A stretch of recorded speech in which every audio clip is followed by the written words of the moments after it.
Mis niños, ¿dónde están mis niños? You ask anyone who lived in Santa Fe as a little kid, and they'll tell you, maybe shyly at first, that they were afraid of the dark. Even today, nights in Santa Fe give me the chills. Why? Simple. There's something out there in the night. The nights are full of old spirits, and this tale, The Legend of La Llorona, filled my nights and my mind with fear. The story that I remember most is about the Santa Fe River, that the La Llorona would frequent that area, and mainly in the eastern part of town. There are so many versions of the tale.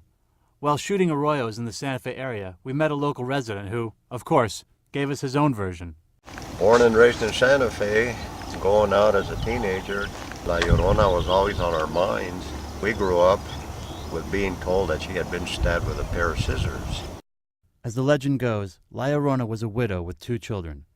She was so intent on finding a new husband that she neglected her children, spending most of her nights in gambling halls and saloons of Santa Fe, intent on finding a man to care for her. It was during one such night that her children were kidnapped and brutally murdered by Comanches. They were drowned and thrown in a nearby irrigation ditch, never to be found by La Llorona again. And so her wails, "Ay, mi niños, ¿dónde están mis niños?" or "My children, where are my children?" are always heard on nights when she is sighted. Mis niños, ¿dónde están mis niños? Mis niños, mis niños. Mis niños, ¿dónde están mis niños? You won't catch me near the rivers at night.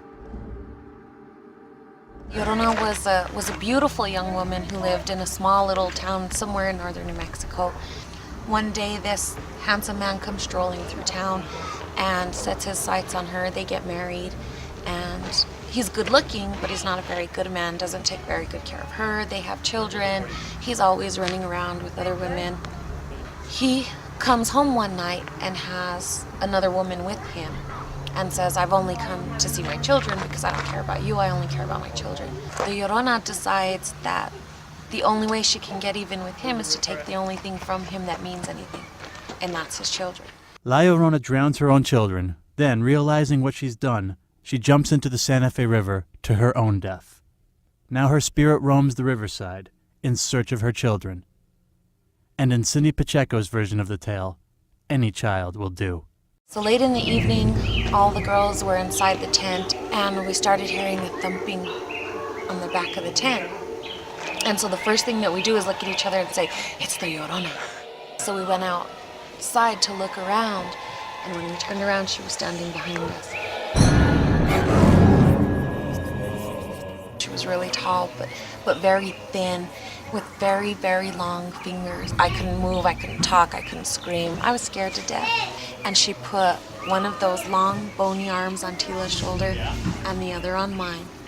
And she says, "Aquí están mis hijos. Here are my children." I closed my eyes, prepared to die, started the Our Father, the Hail Mary, every single prayer that I had ever learned in catechism that I could remember. But when I opened my eyes, she was gone.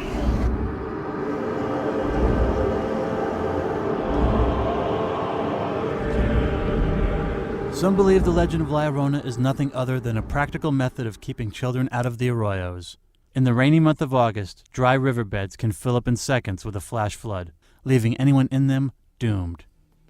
Whether the tormented soul of a dead woman or the creative admonition of a caring mother, the tale of La Llorona has kept my friends and me far away from the rivers of my hometown.